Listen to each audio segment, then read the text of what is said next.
이번 편과 다음 편은 교회와 사회의 관계에 대한 내용을 위주로 이야기해보려 합니다. 폭력의 거부. 로마의 압제로 인해 유대인들에게는 열심파라는 단체가 발생하였습니다. 마카비오서에서 제국에 대한 저항으로 이겨낸 것을 기억하며 로마에도 저항하여 이겨낼 수 있을 것이라 생각했습니다. 이러한 저항이 발생하면 소요가 이루어질 것을 알기에 로마에서는 정치적인 관리가 꾸준히 이루어져 왔고 이 과정에서 예수님의 죽음으로 이어지기도 합니다. 그러나 결국 유대인들은 독립을 위해 로마를 향한 전쟁에 나서고 최종적으로 약 70년경에 약 3년에 걸친 로마 제국과의 전쟁을 거치며 결국 예루살렘은 함락되고 제2성전도 무너지게 됩니다.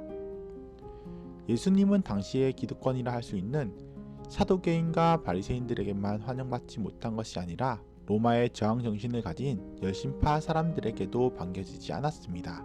피지배 지역민은 로마 군인이 요청하면 5마일까지 짐을 들어줘야 할 의무가 있었습니다. 그러나 예수님은 오히려 10마일까지 짐을 들어주라고 말합니다. 세금을 내야 하는가 시험할 때 가이사의 것은 가이사에게 주라는 말로 세금을 내도록 하는 말을 하십니다. 유대인들이 예수님이 십자가형을 받게 하실 때 제 아들이 이에 한가할 것을 생각했으나 오히려 다말의 길을 고쳐주십니다. 하나님의 나라는 정치나 칼이 아니라 사랑으로서 세상을 정복하기 때문입니다.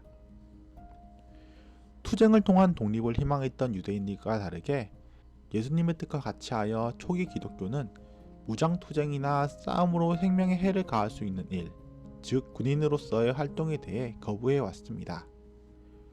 로마와 전쟁을 해야 하는 상황에서도 폭력을 피해왔고 이러한 모습은 유대인들에게는 배반자로 여겨질 만한 행위였습니다. 그러나 기독교는 로마 국교화가 되는 과정에서 이후에 다른 이단적 사상에 대한 폭력은 하나님의 나라를 지키기 위한 것이라는 개념으로 자리 잡았고 종교재판이나 마녀재판과 같은 형태로 변화되었습니다. 종교개혁을 이룬 개혁가들도 필요에 의한 폭력은 허용되는 입장을 꾸준히 지니고 있었기에 지금의 개신교에서도 동일한 관점을 지니고 있게 되었습니다. 오늘날에는 일부 하나님에 대한 잘못된 이해를 가진 이단에서만 병역 거부 운동이 있는 것처럼 여겨지지만 과거의 일부 종교개혁가들은 초대교회의 모습을 그대로 따와서 군인으로 복무하는 것을 거부하는 모습을 보이기도 했습니다. 실제 한쪽 뺨을 맞으면 다른 쪽 뺨을 내어주는 사람들이었습니다. 저는 군대 복무가 옳다 그르다는 것을 판단하려는 것은 아닙니다. 우리의 삶에서의 폭력은 단지 물리적인 방법으로만 가해지지 않고 특정 사람을 따돌림과 같은 정서적인 방법으로 이루어지기도 하고 그러한 폭력도 피해가 작지 않습니다. 각자 개인에게 하나님께서 주신 사랑의 마음으로 판단하시길 제안합니다. 생명의 가치에 대해 고민하는 것만으로도 충분히 좋은 제시가 될 것이라 생각합니다. 박해를 이겨내는 복음. 언제나 성공한 개혁은 첫 번째 개혁이 아니라는 말로 시작하고 싶습니다. 루터를 비롯하여 초기 개신교는 교회로부터 박해를 받았습니다. 그러나 루터 이전에도 종교를 개혁하려는 여러 움직임이 있었으나 교회의 큰 박해와 루터와 같이 주변에서 지지를 해줄 기반이 없던 많은 개혁자들은 드물게 성공할지라도 그 개혁은 교회를 벗어나지 못했습니다. 루터 때에나 이르러서 개혁은 사회상에도 영향을 주는 진정한 개혁이 이루어졌습니다. 개혁교회는 끊임없이 개혁되어야 한다. 이 말은 한 번의 움직임이나 개혁을 말하지 않고 끊임없이 하나님을 바라는 사람들이 하나님의 나라를 위해 움직이는 과정에서 이루어지는 현상입니다. 개신교 박해와 개신교의 박해. 미국 청교도인들이 영국에서 피의 군주라고 불리는 메리 여왕의 신앙적 박해를 피해 왔다는 것은 이해할 만합니다. 그러나 아메리카에서 있었던 아메리카 인디언들을 향한 학살과 거주지를 제한한 모습은 영국에서 받은 종교 박해에 이어진 작은 부산물로 여기기에는 너무나 큰 희생이었습니다. 아메리카 인디언들이 살아가던 터전을 자신에게 열려있는 하나님이 주신 빈 땅이라 여기고 정복해 갔으며 그 과정에서 오랫동안 기독교 안에 있던 관점인 청밀론적 관점에서 벗어나 부자는 하나님이 주신 축복이라는 청부론이라는 관점, 더 나아가서는 기복주의적인 관점이 중심으로 잡아갔습니다. 종교개혁에 대해서도 절대 선인가라고 물어본다면 저는 반드시 그렇게 말할 수는 없다고 대답하겠습니다. 가난한 사람들을 헌금으로 착취한 가톨릭 교회의 모습도 있었지만 종교개혁 과정에서 자신과 다른 개신교는 이도교라고 박해하고 제3세파를 탄압했던 역사나 신앙을 위한다는 이유로 기나긴 전쟁에 나섬으로 그 전쟁의 끝에 사회와 종교에 대한 혐오가 크게 남긴 것은 사실입니다. 많은 개신교 단체는 실제 국가와 교회로부터 여러 박해를 받아왔습니다. 이러한 박해를 이겨내고 지켜낸 신앙이란 자부심을 가지기도 합니다. 그러나 반대로 박해하였던 반대 부분이 있다는 것은 역사는 승자의 기록이라고 말하고 어느 한 측면이 부각되는 것은 우리가 기독교 사에서도 볼 수 있는 일입니다. 기독교가 주류 종교가 되었다는 것 그 자체로 바른 가치관이 세워지고 하나님의 나라를 이루어가는 것이 아닙니다. 기독교적 가치관에 대한 고민을 하고 사회에 적용하기 위한 노력이 없다면 오히려 그 기독교가 타락하여 세상으로 하여금 하나님의 이름이 망령되이 일컬어지게 할 것입니다. 종교의 율법과 사회법의 차이. 우리의 모든 신앙 고백이 사회의 복음이 되는가에 대하여 항상 고민해야 합니다. 그렇지 않고 예수님이 나를 위해 죽으셨고 나는 구원받았다는 말 한마디로 말하는 복음은 듣는 사람에게는 힘이 없는 주장이 됩니다. 제가 자주 듣는 예시 중 하나로서 낙태의 문제가 있습니다. 단순히 멀리 떨어져서 낙태가 죄이냐 아니냐만 외치는 사람은 사회에 대한 고민이 너무 얕지 않은가 돌아보셨으면 합니다. 이와 관련되어 흔하게 행해지는 문제 중 하나가 법치주의 아래에서 사회법의 역할과 종교적인 율법의 의미를 동일하게 생각하기 때문이라고 생각됩니다. 이 두 가지를 비교하여 생각해 볼 필요가 있습니다. 종교적인 율법은 상당히 광범위한 의미를 담는 경우가 많습니다. 안식일을 지키는 것이 토요일에 자신의 재물을 위하여 일하지 않는 것을 의미하기도 하지만 동시에 하나님과 이웃을 향한 사랑을 보여주는 날이 되어야 합니다. 구체적으로 안식일에 별을 거둘 수 있는가 없는가, 치료를 해도 되는가 아닌가에 대한 문제가 아님을 예수님은 말하고 계십니다.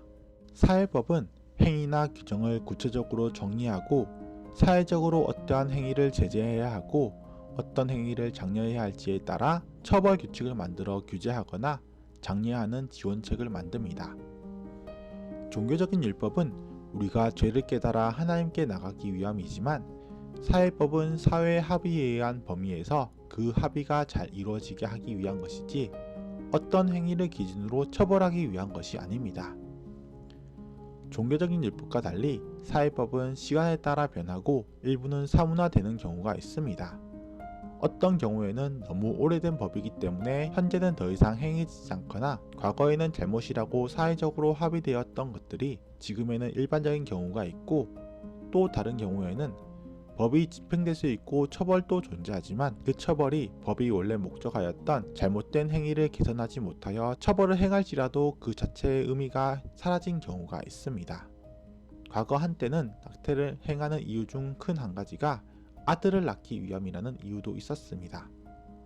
그러나 많은 경우, 특히 지금에서는 대부분의 원인은 경제적인 어려움입니다. 그리고 실제 낙태처벌법과 무관하게 실제 낙태가 이루어지고 있으며 현실적으로 상당히 음성화되어 사회법이 미치지 못하는 문제가 있습니다.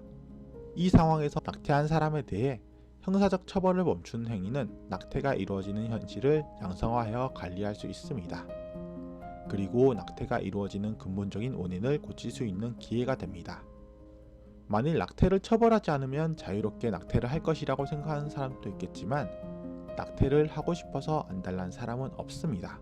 경제적인 어려움이 대부분의 원인인 만큼 낙태를 선택할 수밖에 없어진 사람에게는 경제적인 지원을 통해서 낙태를 선택하지 않을 수 있는 선택권을 부여할 수 있어야 합니다. 그 선택권을 부여해야 하는 것도 직장인 여성이라면 어느 정도의 재정적인 지원으로서 살아갈 수 있는 최소한의 한도 이상을 유지시켜 주는 것이 중요하며, 만일 학생이라면 재정적인 지원뿐만이 아니라 교육을 충분히 받을 수 있도록 하여 추후 직장을 얻어 재정적인 자립을 이룰 수 있도록 도울 수 있어야 합니다. 간단하게 직업으로만 구분하여 말했지만 각 상황이나 문제에 맞는 지원이 낙태를 실질적으로 줄일 수 있는 역할을 할 것입니다. 사회적인 제도가 마련되지 못한다면 교회에서 먼저 시작할 수도 있습니다. 이는 기독교가 그저 좋아 보이는 일을 했다는 말을 하거나 기독교의 이미지를 개선하기 위한 것이 아니라 실제 생명을 구하는 일이 될 것입니다. 앞서 7-3편에서 교회의 재정적인 문제에 대해 간단히 언급한 바가 있습니다. 교회 내에서는 흔히 지갑이 회개해야 한다는 말을 종종 합니다. 지갑의 회개는 내가 헌금을 해야 한다는 개인의 문제뿐만이 아니라 교회 공동체의 재정에서도 회개가 있어야 할 것입니다. 신문과 성경, 법적인 처벌에 대해서는 종교개혁 당시에는 교회에서 처벌할 수 없으므로 사회의 처벌을 이용한 면이 있습니다. 교회에서 이단으로 정죄하고 파면하면 사회에서 법적인 처벌을 진행하는 형태였습니다. 그러나 개혁하는 교회라면 과거의 결정만을 그대로 가져올 것이 아니라 지금의 시대에 맞게 그러한 방식이 정말 공의와 정의를 행하는 일인가에 대해서 고민해야 합니다. 사회가 사랑이 없는 법을 외칠 때 교회가 사회보다 사랑을 바탕으로 한 질문을 던질 수 있어야 합니다. 그러나 사회가 공의와 사랑을 외칠 때 교회가 사랑이 없는 법을 외친다면 교회는 그 의미를 상실하게 될 것입니다. 기독교인이 사회에 공의와 정의를 이루기 위해서 살기 위해서는 어떠한 단순한 아젠다를 바탕으로 율법으로 만들어 지키기 위하여서 살아서만은 안 됩니다. 우리는 한 손에는 신문, 다른 한 손에는 성경을 들어야 한다고 말합니다. 그 둘 중에 단 한 가지만으로는 우리가 이 땅에서 하나님의 나라를 위해 살아갈 수 없습니다. 신문을 든다는 것은 사회에서 말해지는 누군가의 과대표된 어떤 주장을 그대로 받아들여야 한다는 것이 아니라 우리가 살아가는 사회의 세부적인 단면을 연구하고 공부하여 파악해야 하는 것입니다. 성경을 든다는 것은 얼마나 성경을 반복하여 읽었는지가 아니라 그 성경에 기록된 하나님의 나라의 사랑과 공의가 우리 사회에 적용될 수 있는지에 대한 고민을 의미합니다. 앞으로 더 많은 기독교인들이 고민하여 세상에 바른 질문을 던지고 공의와 사랑을 보이는 세상으로 바꾸어 갈 수 있기를 기대합니다. 경제의 정의. 요즘 세상에서 정의가 가장 잘 지켜져야 할 것은 경제에 대한 것이라고 생각합니다. 한국 기독교에서 마음에 들지 않는 것은 모두 유물론적 공산주의라는 이름으로 경제를 마치 진영 싸움처럼 이분법으로 말하는 경우가 많이 있습니다. 그러나 유물론적 공산주의가 이루어진다는 것이 무엇인지에 대해서 먼저 생각해야 합니다. 유물론적 공산주의에서는 미래 시대의 기계로 인한 생산성이 극단적으로 높아지게 된다면 사람의 역할은 줄어들고 필연적으로 생산 설비를 가진 사람들이 모든 재물을 가짐으로 부의 불평등이 이루어질 것이라고 생각했습니다.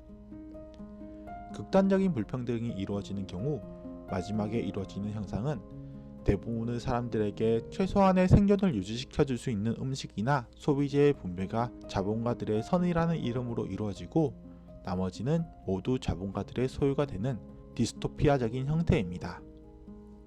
이와 같은 비참한 현실은 유물론적 자본주의에서도 동일하게 볼 수 있습니다.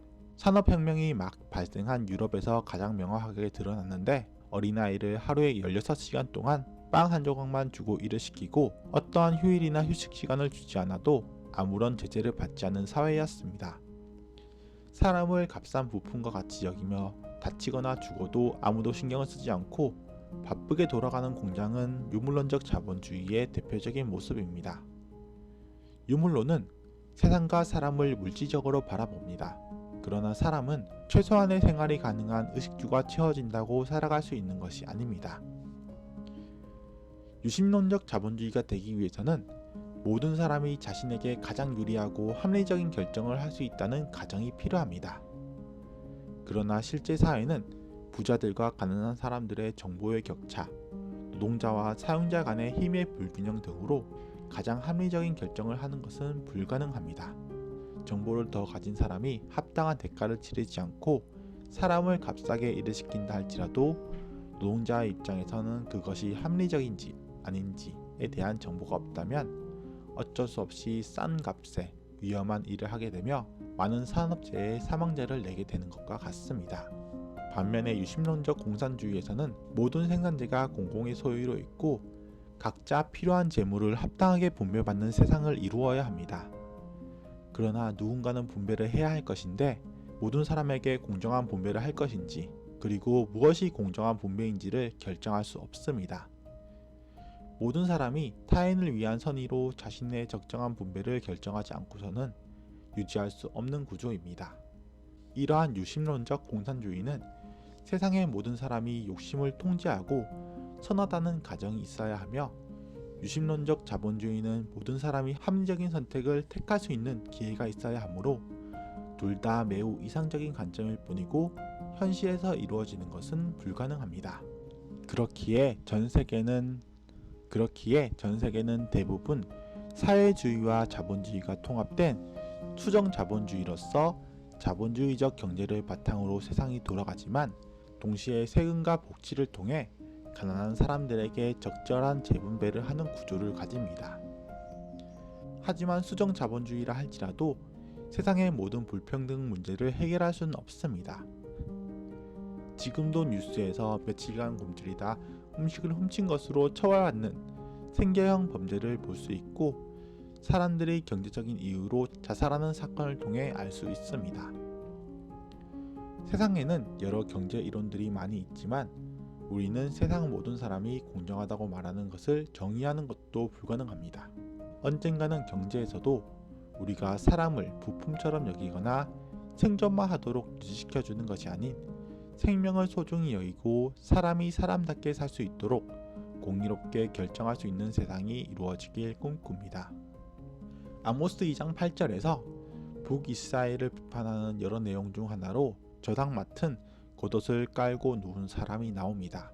그러나 성경에 출애굽기 22장 26절과 같은 곳에서는 겉옷을 저당 잡는다 할지라도 밤 늦게까지는 잡지 말라고 말합니다.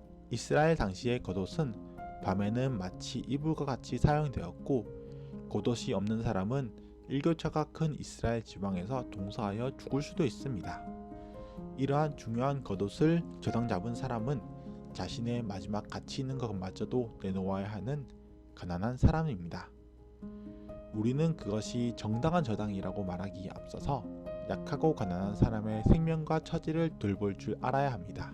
기독교인은 예배를 잘 드리는 것에서 끝나는 종교가 아닙니다. 종교 안에서만이 아니라 사회에서의 정의에 대해서 고민하고 실천하는 것이 바른 기독교의 삶이라고 하겠습니다. 결론: 지금의 교회는 사회에 대한 이해가 더 필요합니다. 과거에는 교회가 사회와 문화의 중심이었던 때가 있었습니다. 여러가지 복지나 문화, 예술이 교회가 중심이 되어 교회로부터 퍼져나갔습니다. 과거 우리나라가 경제적으로 어려울 때도 교회에 가면 재밌는 연극을 보고 맛있는 간식을 주는 등 문화의 중심의 역할을 하곤 했습니다. 한국 교회는 대중문화를 받아들이는 속도는 사실 어느 종교보다도 빠릅니다. 그러나 받아들인 그 사회와 문화를 기독교적으로 고민하는 것은 오히려 느리고 후퇴하는 모습을 보이기도 합니다. 교회는 산속의 수도원과 같이 세상과 분리되어 존재하지 않고 세상 속에서 사랑을 보여줄 수 있어야 합니다. 더 많은 사람들에게 공유되기 위하여 구독과 좋아요를 꼭 부탁드립니다. 그리고 아는 지인들에게도 추천 부탁드립니다. 여러분이 가지고 있는 생각이나 궁금한 점이 있으시면 댓글로 남겨주세요. 참고하여 더 좋은 자료로 보답드리겠습니다. 이번 영상도 보아주셔서 감사합니다.